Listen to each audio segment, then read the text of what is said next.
Colby Covington got exposed at UFC 296, and I'm not quite sure where he goes from here.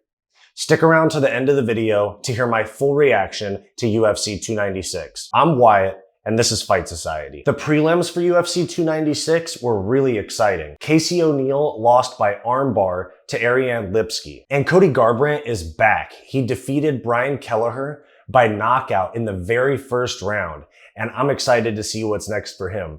He called out Davison Figueiredo, but I would rather see him rematch Dom Cruz, maybe at UFC 300. And one of the fights that I was not really all that excited for, Irene Aldana versus Carol Rosa, ended up being one of the best fights I've seen recently. They both went home bloodied and battered, and they put on a crazy fight. And Irene Aldana ended up coming out with the decision win, but it was an extremely competitive fight. To close out the prelims, Alonzo Menefield defeated Dustin Jacoby by unanimous decision. And this was a good fight too. You could tell that Alonzo Menefield had much more power on the feet, and that probably played the biggest in the judges' eyes because Dustin Jacoby was getting some shots off, but you could tell that he was landing, but Alonzo Menefield was hurting him. And so that's a great fight, and Alonzo Menefield is probably going to get a higher ranked opponent in this next fight. One of the fights that I was most excited for, if not the most excited for,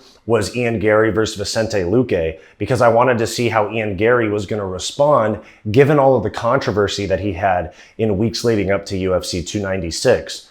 But Ian Gary came down with pneumonia, the fight was scrapped. He's going to fight Jeff Neal in March in Miami on the Sugar Sean and Cheeto Vera card. But the replacement for that spot on the main card was filled with Josh Emmett and Bryce Mitchell. And that fight was crazy for as long as it lasted. Josh Emmett won with a one-punch knockout of Bryce Mitchell in what was maybe the most disturbing KO that I've seen in a while, if ever. Bryce Mitchell was having convulsions or a seizure or something, and it was a lot for the fans to take in. Exciting fight, exciting finish, but I hope that Bryce Mitchell's okay. He's definitely going to need some time off after a knockout like that. And Josh Emmett, class act, not following up with extra punches when he didn't need to. Bryce Mitchell was clearly out. Literally no reason for him to follow up with ground and pound punches and do more damage.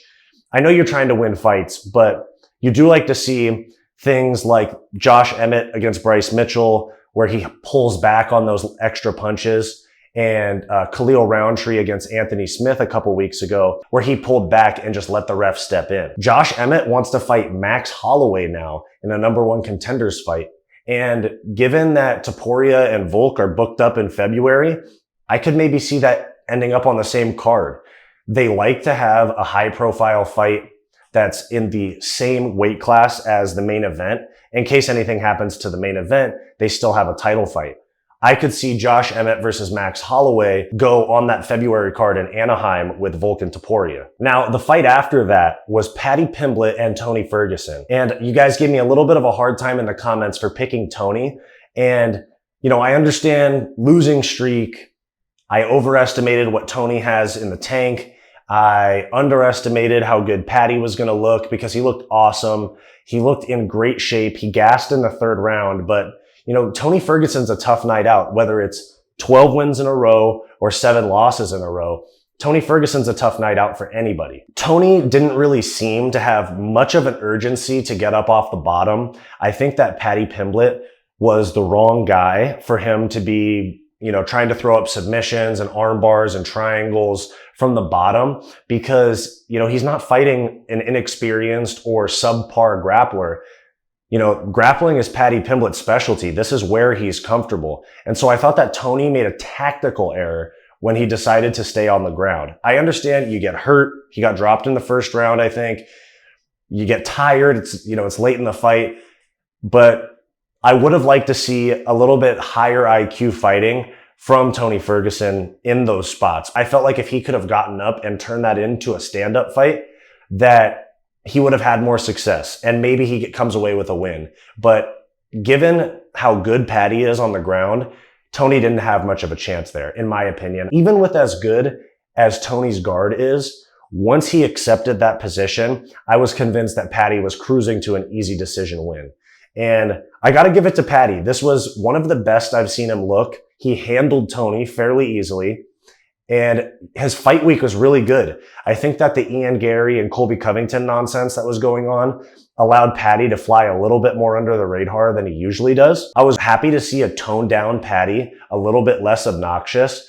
And to be honest, I thought that that was a great week for Paddy. I think that his stock actually goes up after this week, which, you know, is good for him because he was in a tough spot after beating Jared Gordon and then being out for a whole calendar year because of ankle surgery, and he got married and all that. But let me know what you guys think in the comments, who you think is next for Paddy. I think that someone like Benoit Saint-Denis would be a great matchup for Paddy to try to break into the rankings, but I don't see them giving Paddy a killer like that. I saw RDA call Paddy out online, and that seems like a reasonable fight. I know that RDA is booked against Gamrot for March, so it's not going to happen anytime soon.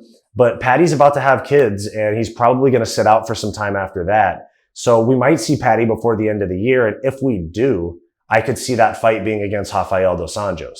Let me know what you guys think in the comments. Following Paddy versus Tony, we had Shavkat Rahkmonov against Stephen Wonderboy Thompson. Now, the fight did play out the way that I predicted it on this channel. I predicted that Shavkat would get a finish on the ground, and that's exactly what happened. I thought that Wonderboy had a really good chance in this fight, especially if he could land something early. Given the information we have now that Shavkat was injured and almost pulled out of the fight, I can understand why he took the approach that he did. It was a lot of grappling and fence wrestling, and he really didn't let his striking go as much as he usually would. So I understand that even though the fight ended up being a little bit boring with him being held up against the fence and there was some boos, I thought that the ref was going to break that up and move him back to the middle. But Shavkat looked really good, and I think that he cemented himself as a title contender. 18-0. 18 finishes. I'm really not sure what more you can do besides being behind Belal in terms of who they've promised title shots to. Wonderboy looked good. As usual, he really struggles with the grappling, and I thought that he was going to do better, and I thought that that fight was going to be a little more competitive, but it was still an exciting watch for me because I was hoping we'd see maybe some third round action from Wonderboy. Maybe he breaks free, gets into the middle, and maybe he lets off a blitz, head kick, something. But Shavkat's really good. He did that with a messed up ankle. He almost pulled out of that fight. And he looked like he had a fairly easy time controlling Wonderboy up against the fence and then obviously finishing him on the ground. I think Shavkat's the real deal, guys. I think that he's a future champ, and I think that he's probably going to fight the winner of Leon and Belal unless Shavkat jumps Belal, but I don't see that happening. I think I've seen enough in the media of Ariel and Chael and ESPN, different people saying that Belal's getting screwed if they don't give him this title fight. So I think we are probably going to see Leon and Belal as a co-main or a feature bout on UFC 300 because I don't think that sells as a main event. So Shavkat is likely going to need ankle surgery, which does clear up the time for Leon and Belal to fight and get that out of the way. Shavkat fights the winner. But either way, I think that Shavkat is a future champ. This guy is legit. He's well-rounded, high fight IQ, and I think he's the next big thing. Let me know what you guys think of Shavkat's win in the comments. Moving on, the co-main event was Alexandre Pantoja against Brandon Royval for the Flyweight Championship. And this was a good fight. I mean, Royval had his moments, very few of them, but for the most part, it was a masterclass from Pantoja. He looked like he started to fade later in the fight, and so he took Royval down and controlled him from there. And Pantoja's really good. He's beat Brandon Moreno 2 or 3 times. He's beat Royval twice. Davison Figueiredo's out of the division. I don't think that there's a whole lot of challenges for him right now. I could see Brandon Moreno getting another fight against him if Brandon Moreno beats Amir Albazi in February.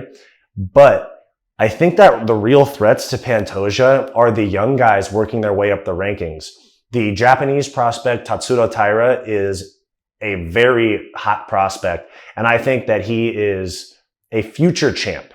I think that he's very, very talented. And Muhammad Makayev, I think that those two are some of the young guys that once they work their way up into that top 5 are the ones that'll give Alexandre Pantoja a real challenge. But He coasted in this Royval fight. He didn't seem like he was in danger ever, except for he gassed a little bit towards the end. But it was a master class. Shout out to Pantoja. He seems like a great guy, family guy. I'd like to see more of that. I'd like to see less trash talk. You know, I know that a lot of us became fans because of Conor, and there's a lot of fighters now that grew up as fans of Conor.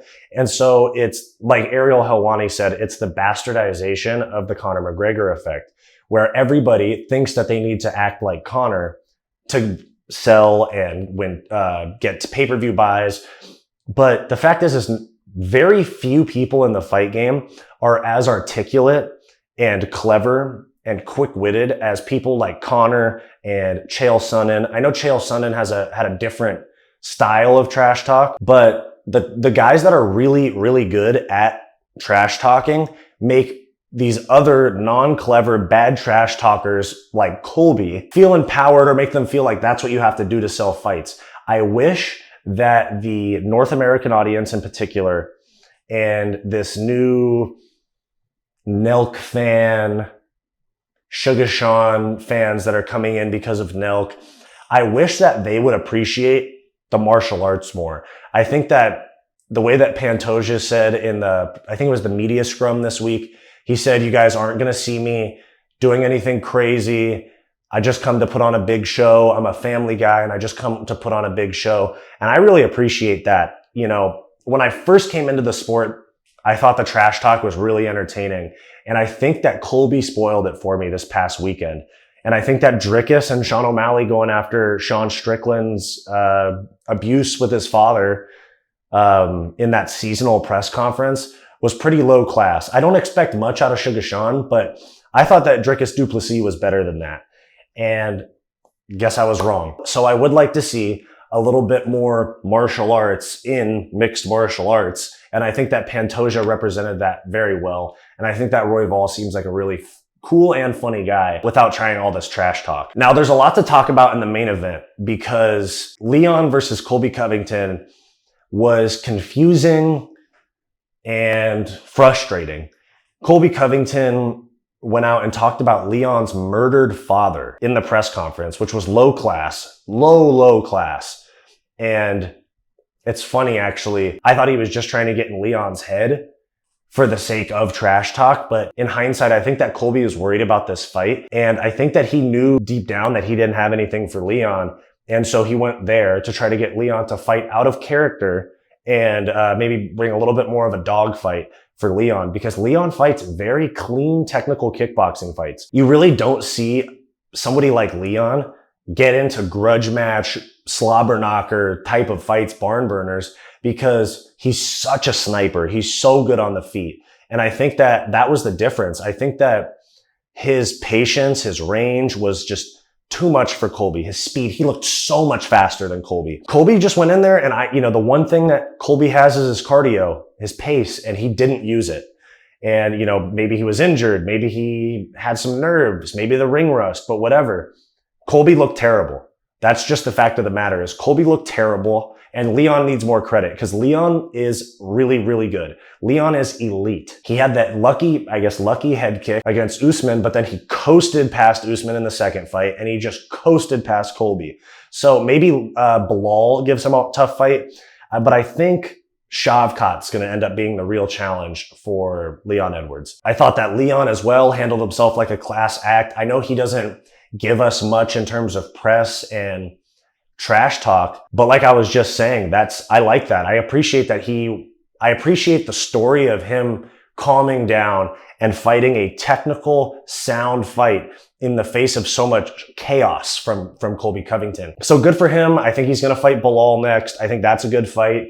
Not a pay-per-view main event. That's probably going to be a co-main for UFC 300. And Colby, I supported him to a certain degree. I think he's exciting, but I'm cold on Colby now. The murdered father trash talk and him saying after the fight that he lost because he was a Trump supporter and that he won the fight and the judges don't like him because he publicly supports Trump, and then going out and calling out the 40-year-old Wonder Boy coming off of a loss instead of calling out Shavkat.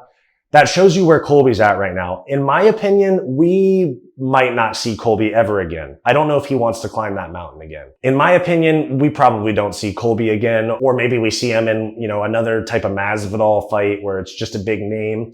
But Colby doesn't want to fight contenders, and I don't think he wants to climb that mountain again to earn another title shot, in my opinion. Let me know what you guys think. Who's next for Leon? Does Colby ever fight again? And what did you think of UFC 296 as a whole? If you like this video and you want more content just like this video and click subscribe down below. If you want more content from me, go check out my weekly comedy podcast, the Hissyfit podcast, and go check out my personal channel, Wyatt's World. I'll link them both in the description down below. Go watch this suggested video, and I'll see you next time.